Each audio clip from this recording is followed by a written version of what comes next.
2024, there's 114 million YouTube channels. So how hard is it to make one monetized now? No background in editing, in videography of any kind, media. My only background is essentially that I'm a jiu-jitsu instructor and I had a bunch of random jobs growing up. But like a lot of other people, I do enjoy watching YouTube videos. So let's find out how hard it is in 30 days with no extra money other than a webcam, a microphone, a computer.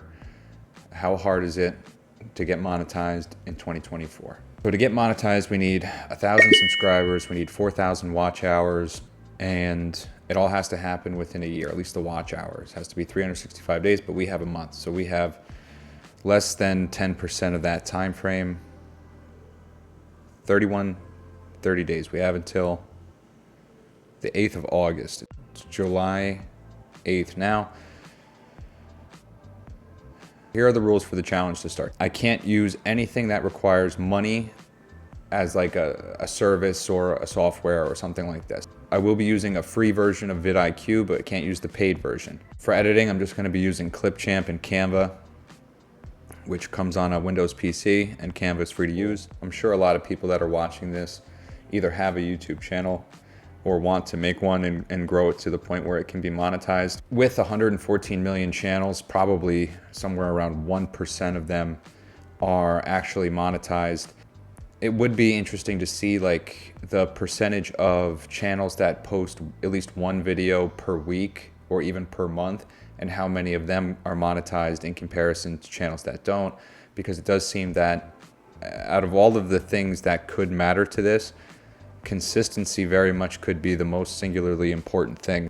One of the benefits of only having so much equipment, only having so much software available to us to do this, is the videos will be simple enough and we should be able to do them frequently. The objective is going to be to make at least 5 to 7 videos a week.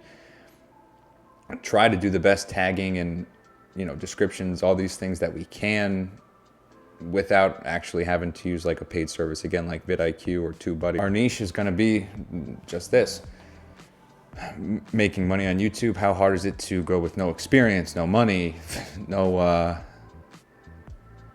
I don't think the challenge makes much sense if we have to spend $1,000 in either equipment or software just to start the project, because it defeats the purpose. Like, even if you don't have any money to do this, to start a basic webcam, even a cell phone, if you work at it if we can pull it off in a month, but in general, if it's 3 to 6 months, if you're consistent, then that's not bad. Let's see if we can prove it. Most kids growing up today want to be a YouTuber or some sort of influencer as a career, as a priority. And I do think it's probably we're gonna run into something weird where it's like, if everyone's objective is to be a creator, and then it's like, but like so many of these people that became creators, they did something first.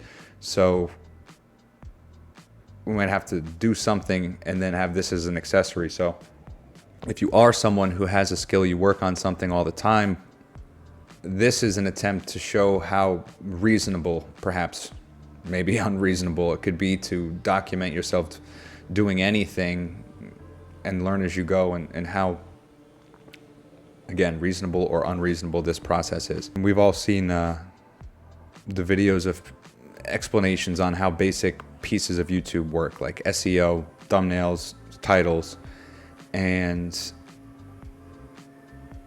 production value does seem to matter to a degree, but you can find plenty of examples where that doesn't really matter. I run a jiu-jitsu school in a small town, and I would like to make a YouTube channel that can at least make it easier for the students to learn. With all the rules that we have for the challenge, no paid ads, no paid subscriptions, minimal equipment, all these things, it's pretty obvious that the most important component outside of anything that I do for a video is going to be you guys who watch and engage. Like if there's no like, if there's no comment, there's no subscribe, obviously the challenge is a wash. So if you want to see how the challenge goes, if you think that that's useful information for you in the future, you just want to be helpful, whatever it is, obviously I really appreciate it. You're helping me. If we pull the challenge off, obviously the channel becomes monetized.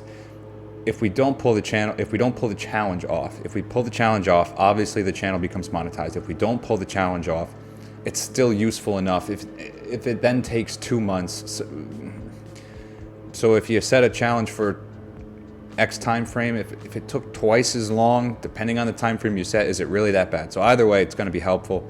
It will also be, the more of you that do like and subscribe and comment and all these things, the more likely it is to get complete, and the more videos that will be done. So I'll get better at them as I do them.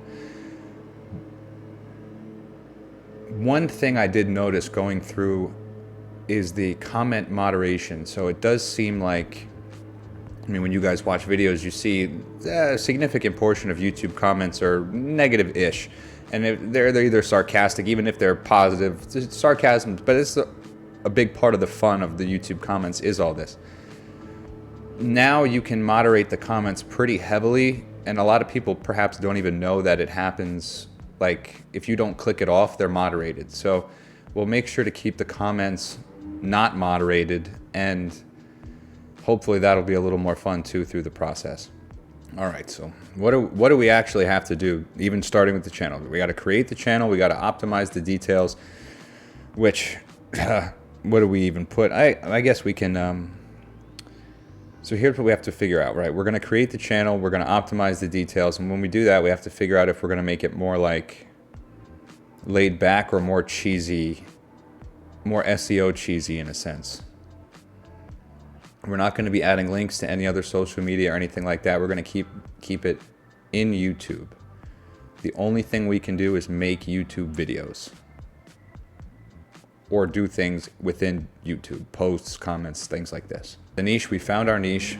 It's going to be new content creation and monetizing a channel on YouTube. And we're going to shoot for 5 videos a week. If we can pull off 7, then we'll do more. If we can pull off 10, we'll do 10. But it does seem like there's an important balance of not being completely annoying and yet actually still making videos at a frequency that the algorithm will promote you at. We are going to use vidIQ free version because there's really no restriction for anybody to be able to use that, just like other social media too. But it's an extension within YouTube, so it's pretty close. A little bit of SEO stuff, some thumbnails. I don't know how much batch filming and things like these will do. I try to just film something new every day, and perhaps that's another challenge or something we can try in the future of, how much does it make a difference if you film everything, plan and film everything in one day and then periodically release it, or if you just chip away at it a little bit every day, every couple days, and put something out that way. Which one's easier on you? Which one's easier for this in the sense of growing the channel? What one might be easier and it grows the channel better. So we'll have to see how much that's specific to certain types of videos or channels. Every week we'll reassess and readjust and try maybe two different things within the video that maybe not will make a difference. I do think collaborations right now would also be a little bit like cheating. If you do know someone who has a large YouTube channel, then of course one of the easiest ways to do it is to, and then outside of that it's a paid promotion, but either way is have them post something of one of your videos. So we're gonna have to do it on our own on this one. 1,000 subscribers, 4,000 watch hours, and 30 days from July 8th, 2024. If you like challenges on YouTube, if you like learning about how to make money on YouTube, well, I'm someone with no experience on YouTube, no experience making videos in the sense of an editor. I didn't go to school for anything like this. I'm a jiu-jitsu instructor. I run a jiu-jitsu school in a small town. It's not a very different skill set from the sense of it's unrelated, but it's something else, and maybe some people want to watch a video about it. But that's not even what we're making a video about. We're making videos about making videos. If you like it, if you share it, if you comment, it doesn't even have to be positive. 1,000 subscribers, 4,000 watch hours in 30 days or less. And if we do, I guess we'll have to figure out what the celebration is along the way. Ain't nobody to figure out what the celebration is with right now. So let's change that.